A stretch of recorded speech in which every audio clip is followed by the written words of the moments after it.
And then the other aspect of what's going on that's kind of blowing everything up is the real estate. We've been watching real estate with everything going on with that. And with real estate, it's not doing too hot. It's starting to fall. I wouldn't say it's in a full crash mode yet, but it is collapsing. It's starting to fall.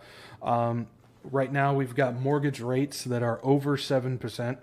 Application pace for mortgages has hit a 25-year low, and the buyer's market is drying up. So much so that realtors, mortgage brokers, appraisers, and construction groups have reported that they have lost as much as 80% of their revenue since the Federal Reserve started hiking rates in March. 80% of revenue. Realtors, mortgage brokers, appraisers, and construction groups. You add that onto the fact that the mortgage rates continue to go up like ridiculously. I checked yesterday and it was like 7.6%. You'll find varying numbers all over the place, but yeah, over 7% right now. The cost of homes, while they're starting to go down in some places, they're still just ridiculously high. That goes with the fact that they don't want you to own a house. They don't want you. I mean, just like the WEF said, you will own nothing and you'll be happy. So they don't want anybody owning their own real estate. And along with that, real estate is a good bomb to drop on the financial markets.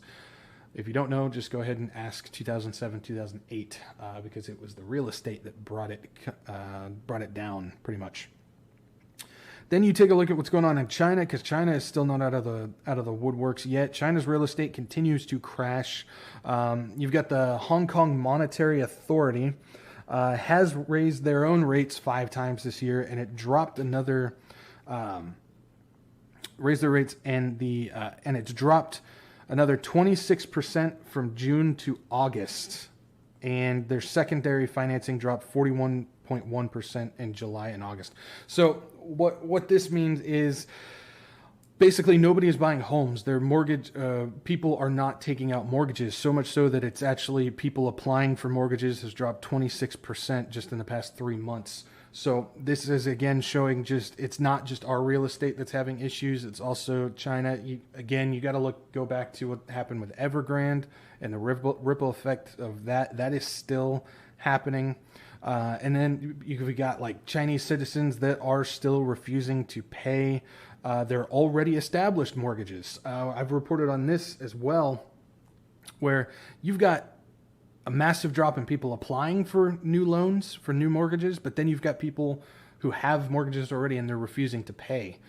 This has been going on for a while. This is where the reports of bank freezes have been happening. People can't withdraw their money from the banks in China and whatnot. It's basically, since they're not paying the mortgages, those banks have to hold on to the money to pay their own debts and whatnot. Another death spiral that's going on right there. It's happening everywhere.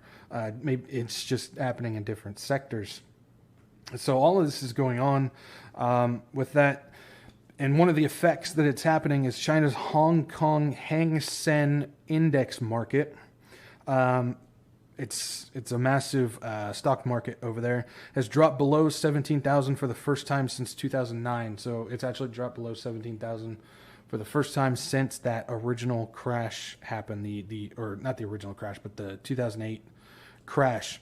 And so that is starting to plummet now. So 13 years of market gains have already been wiped out this year, pretty much. So, like I said, this is spreading everywhere. Europe is definitely in the most trouble out of everybody. Eyeballs definitely on what is going on with Europe. If anybody's going to fall first, even though China is in major trouble, it's going to be Europe that's going to fall, especially since they're dealing with multiple crises. You've got their financial aspects going on. You've got their food stuff that's happening. The big one is the energy markets. Everything is happening really over in Europe. And that's going to send ripple effects and shockwaves out to everybody else. And you're going to start seeing countries just start dropping like flies. It's not good at all, really.